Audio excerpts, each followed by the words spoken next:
Which song? John Leguizamo is as versatile as they come, starring in over 70 movies and writing 3 Broadway shows. John is in town getting ready to mount his next stage venture called Ghetto Klown. And sitting with me in studio, tweeting away, is the star of Ghetto Klown, John Leguizamo. That's right. I'm keeping it real. I'm tweeting about What are you tweeting about there, dude? About Tim. I'd say. Yes. Tim at Inside Jam. Nice. Just sent it. Are you hooked on the tweeting or what? I'm not hooked, but it's an interesting kind of medium to mess with. Everybody's doing it, eh? It's yeah, crazy. yeah, you have to. Yeah. But it hasn't proved anything yet. But Does it have to prove? It has to prove something. Well, here's the thing, but people are tweeting things that aren't right, and then everybody assumes that it's right. Like if somebody dies, it's on the tweet, everybody thinks he's dead, and then he's still alive, and he's like, actually, I'm still alive. Yeah, that would mess you up. That's kind of weird. That's going to ruin your day if everybody thought you were dead and you show up. I would think so. Be like, or that you're an apparition. Or it would show that people really care about you, maybe. Oh, yeah, or not. Right. You're going to find something out.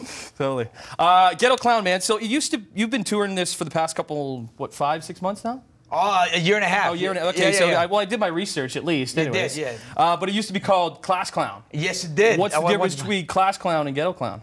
It's the same show, a lot different. I mean, now it's matured, you know, like a good wine, and now it's a little edgier and a little darker and hopefully more hilarious. And it's coming to Toronto. Why? It's coming to Toronto. Why Toronto? Why Toronto? Because I love you people, man.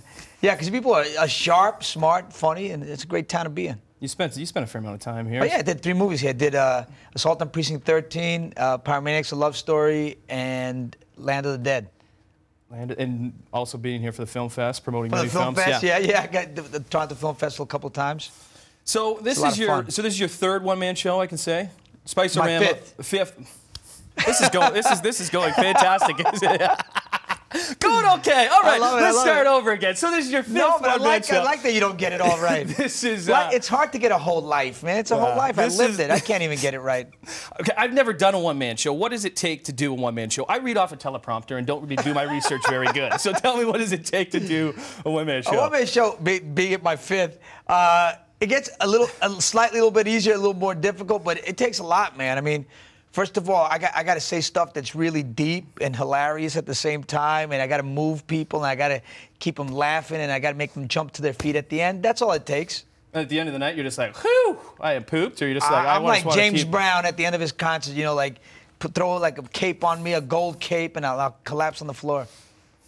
So you spent a lot of time in Hollywood. How do you find like Hollywood's narrow-mindedness a little bit has kind of pushed you to express yourself in different ways, like these one-man shows? You got that right. You got that right. Yes, I was actually. You know what I was doing? I was rehearsing that before you came in. I'm like, okay, this is the question you want to ask at this point, Tim. All right. And make sure you get it. Make sure you get it right. I'm going to tweet about that.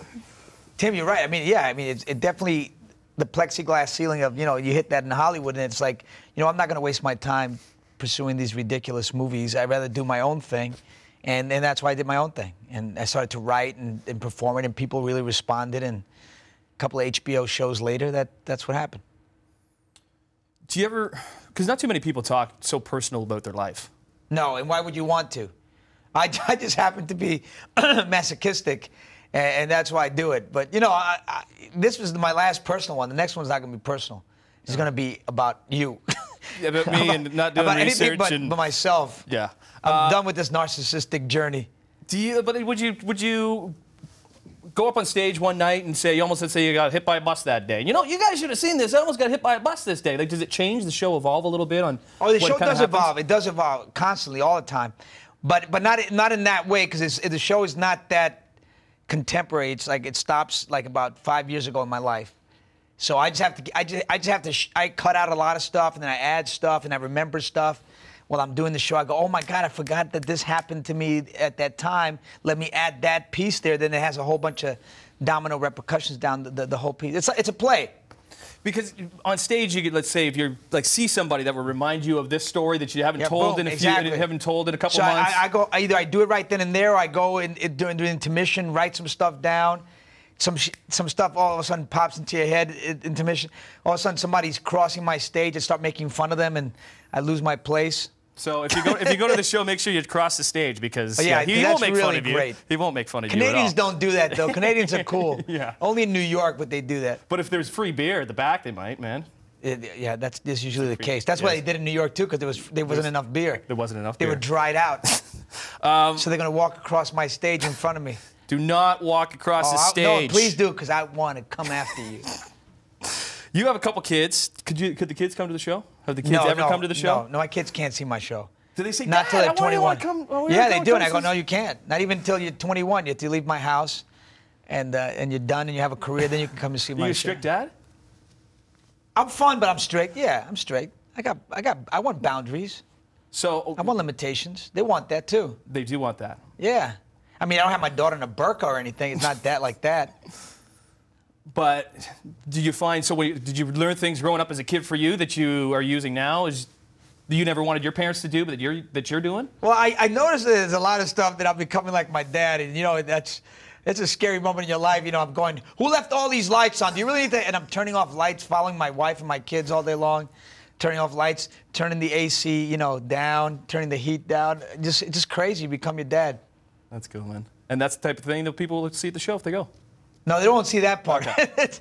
So they won't see that at all. They won't see the mundanity of my life. They'll see the little edgier shit. And the good stuff. Are you allowed and the funny to curse? stuff. Did I just curse by accident?